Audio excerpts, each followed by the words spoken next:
नमस्कार मेरे प्यारे साथियों, स्वागत है आप सभी का आपके प्यारे अपने इस YouTube चैनल के प्लेटफॉर्म पर, जिसका नाम है आप सभी का कुंदन 247।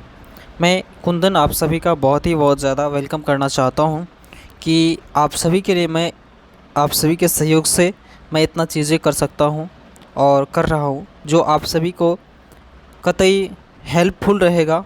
तो आप सभी इसी तरह के प्यार और सपोर्ट देते रहिए मेरे प्यारे भाइयों, और अपने इस चैनल से आप सभी लाभ प्राप्त करते रहिए। आज मैं आप सभी का चौथा चैप्टर, जिसका नाम क्या है संस्कृत साहित्य लेखिका, इसके चौथे चैप्टर को मैं करवाने वाला हूं।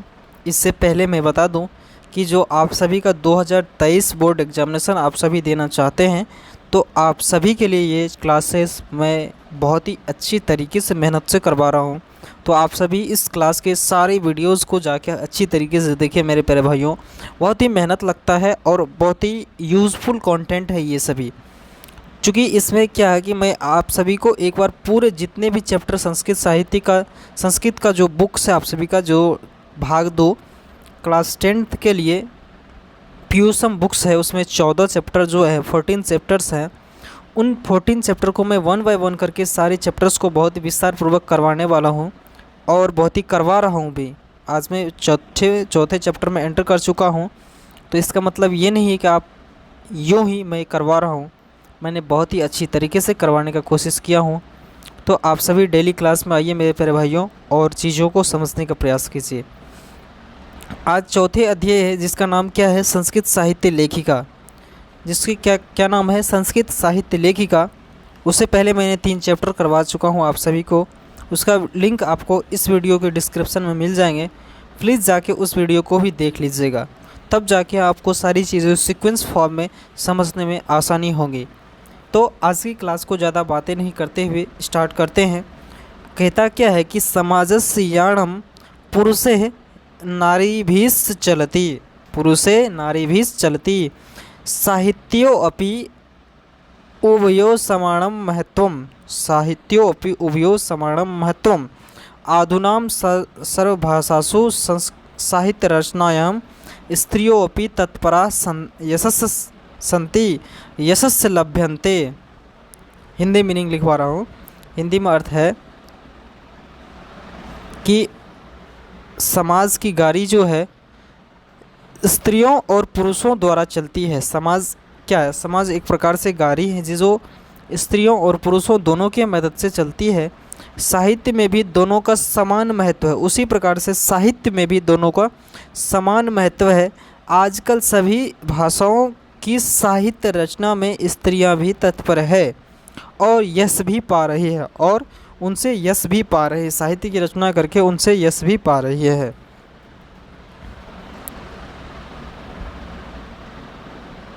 नेक्स्ट है कि संस्कृत साहित्य प्राचीन कालादेव साहित्य समृद्धो योगदानम न्यूनाधिकम प्राप्यते, पाठ्ये अस्मिन् प्रसिद्धानां लेखिका नामेव चर्चा वर्तते, येन संस्कृत साहित्य निधि पूर्णे तस्यम योगदानम ज्ञायते।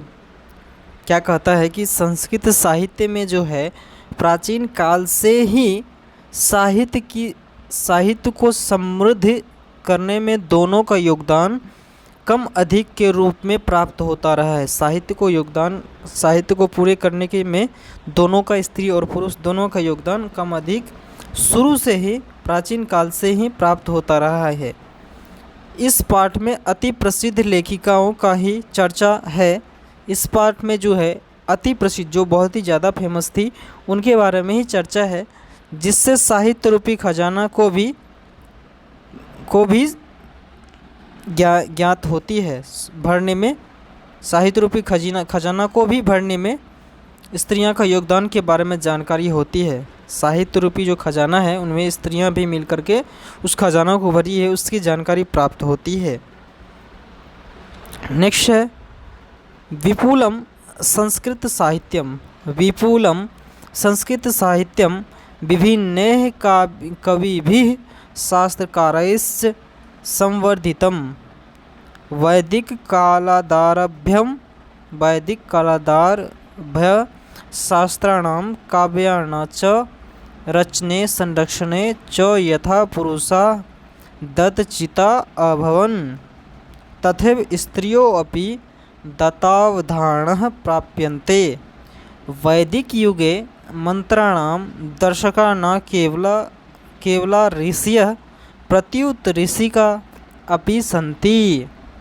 ऋग्वेदे चतुर्विंशतितरी अथर्ववेदे पंच ऋषिका मंत्रदर्शनवत्यो निर्दिश्यन्ते यथा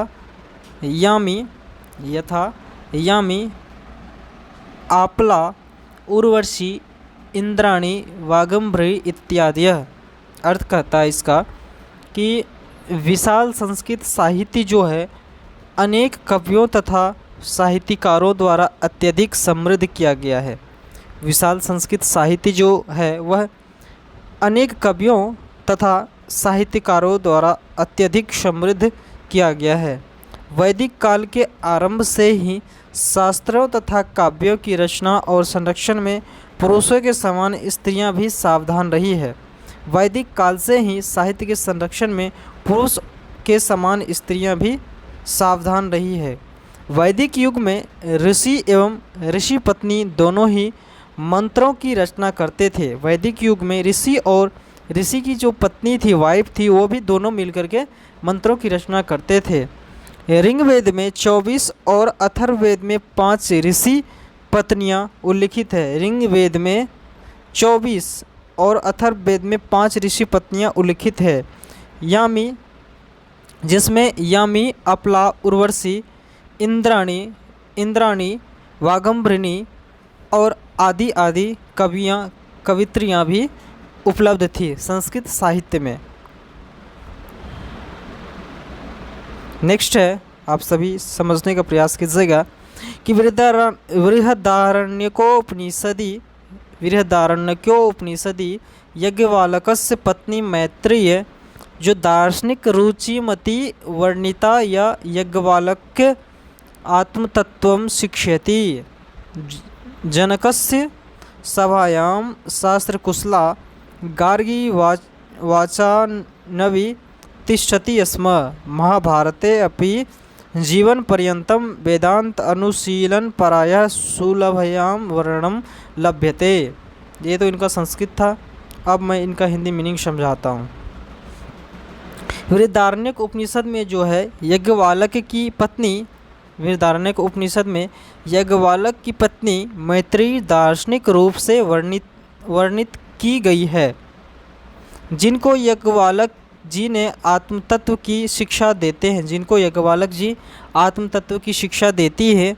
और जनक की सभा में शास्त्रार्थ कुशल गार्गी नामक विदुषी रहती थी। महाभारत में भी जीवन पर्यंत वेदांत अध्ययन में स्त्रियां रही है। महाभारत में भी जीवन पर्यंत वेदांत के अध्ययन में स्त्रियां रही है। यह बात आसानी से वर्णन में मिलती है, आसानी से वर्णन में मिलती है। नेक्स्ट आप सभी का है कि लौकिक संस्कृत साहित्ये प्रायेण 4 कवित्रीणां संवर्धित 150 पद्यानि स्फुटरूपेण इतस्ततो लभ्यन्ते। तासु विजयंका प्रथम कल्पा वर्तते शौचस्यां वर्णा सदीति पद्येनां स्फुटी भवति। कहा जाता है कि लौकिक संस्कृत साहित्य में प्रायः 40 कवित्रियों का 150 पद स्पष्ट रूप से जहाँ तहाँ है। लौकिक संस्कृत साहित्य जो है उसमें प्रायः 40 कवित्रियों का 150 पद स्पष्ट रूप से जहाँ तहाँ प्राप्त होते हैं। उनमें विजयंका का प्रथम कल्प है, वह श्याम वर्ण की थी। यह इस पद से स्पष्ट होती। विजयंका जो है वह श्याम वर्ण की थी, उसके इस पद से स्पष्ट किया जाता है, स्पष्टीकरण होता है। कहता है कि नीलोत्पल दल श्यामम विजयंका मां नाम जानता तथैव दंडिना प्रोक्ता सर्वकुशला सरस्वती। मतलब नीले कमल के समान श्याम वर्ण की विजयंका को न जानते हुए सरस्वती को सर्व शुक्ला दांडी द्वारा व्यर्थ ही कहा गया। सर्व शुक्ला दांडी द्वारा व्यर्थ ही कहा गया। नेक्स्ट है आप सभी का कि तस्याम कालः अष्टशत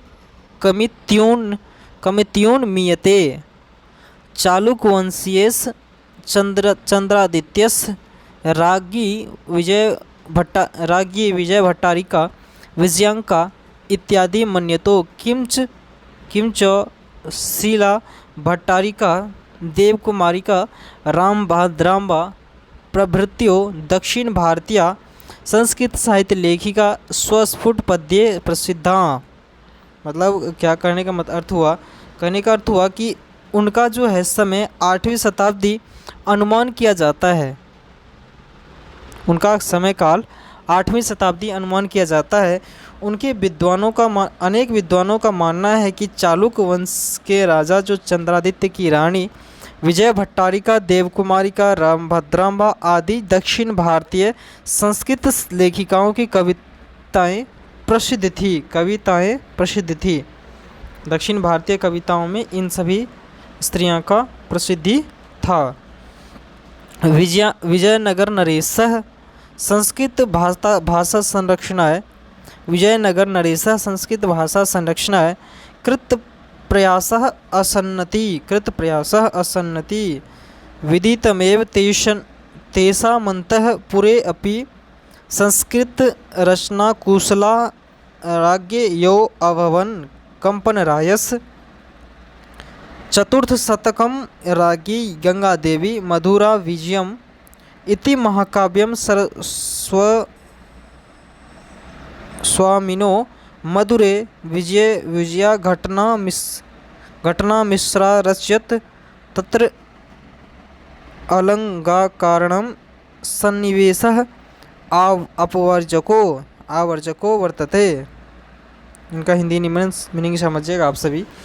कहता है कि विजयनगर के राजा ने संस्कृत भाषा की रक्षा के लिए जितना प्रयास किया वह ज्ञात है कि अनेक उनके अंतःपुर में कुशल संस्कृत रचनाकार हुए। उनके अंतःपुर में कुशल संस्कृत रचनाकार हुए।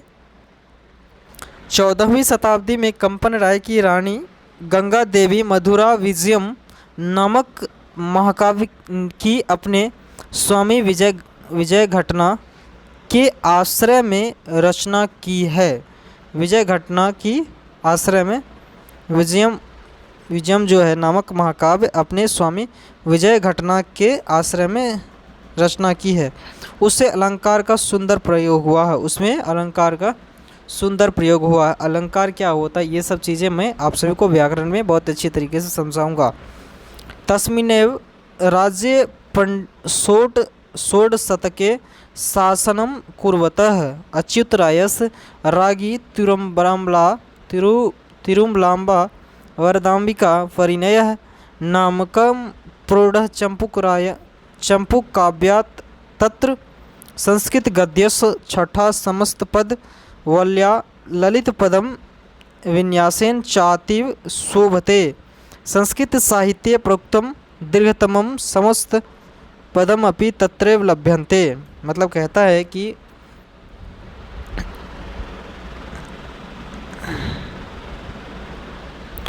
अनेक ही उनके ही राज्य में 16वीं शताब्दी में राज्य करते हुए अच्युत राय की रानी तिरुमलांबा ने वरदांबिका परिणय नामक विशाल चंपू काव्य की रचना की। वरदांबिका परिणय नाम की विशाल चंपू काव्य की रचना की। उसमें संस्कृत गद्य की छठा तथा सुंदर पद विन्यास अति रमणीय है। छठा और सुंदर पद विन्यास अति रमणीय है। संस्कृत साहित्य में लंबे समस्त पद का प्रयोग उसी में हुआ। लंबे समस्त पद जो हैं उन्हीं चंपू काव्य में हुआ है। नेक्स्ट, आधुनिक काले संस्कृत लेखिकासु पंडिता क्षमाराव 1890 से 1953 ईस्वी नामधेय विदुषु अति प्रसिद्धा तथा स्वपितुः शंकर पांडुरंग पंडितस्य महतो विदुषो जीवनम। मतलब आधुनिक काल में जो है संस्कृत लेखिकाओं में पंडित क्षमाराव नाम की विदुषी बहुत प्रसिद्ध है। उन्होंने अपने पिता पंडित शंकर पांडुरंग की महान विद्वता जीवन चरित्र पर शंकर चरितम की रचना की है। नेक्स्ट है गांधी दर्शन प्रभाविता। मतलब गांधी दर्शन प्रभाविता 100 सत्याग्रह गीता, मीरा लहरी कथा मुक्तावली, विचित्र परिषद यात्रा, ग्राम ज्योतिः इत्यादिनः अनेकानां पद्यग्रंथानां प्रवीतवती। वर्तमान काले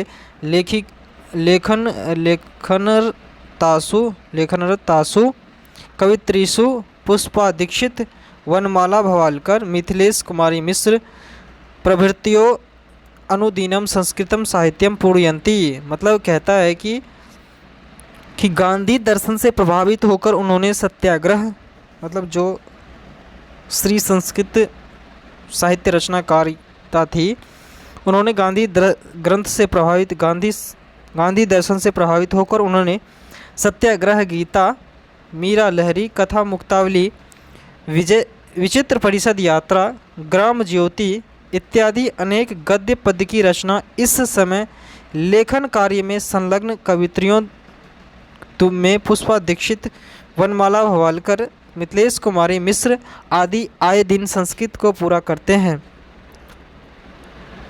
तो इस प्रकार से मेरे प्यारे भाइयों आप सभी का चौथा अध्याय कंप्लीट होता हुआ आप सभी को ये चौथा अध्याय आप सभी के लिए बोर्ड एग्जामिनेशन के लिए बहुत ही अच्छी हेल्पफुल होंगे, ऐसा मैं उम्मीद कर पा रहा हूँ।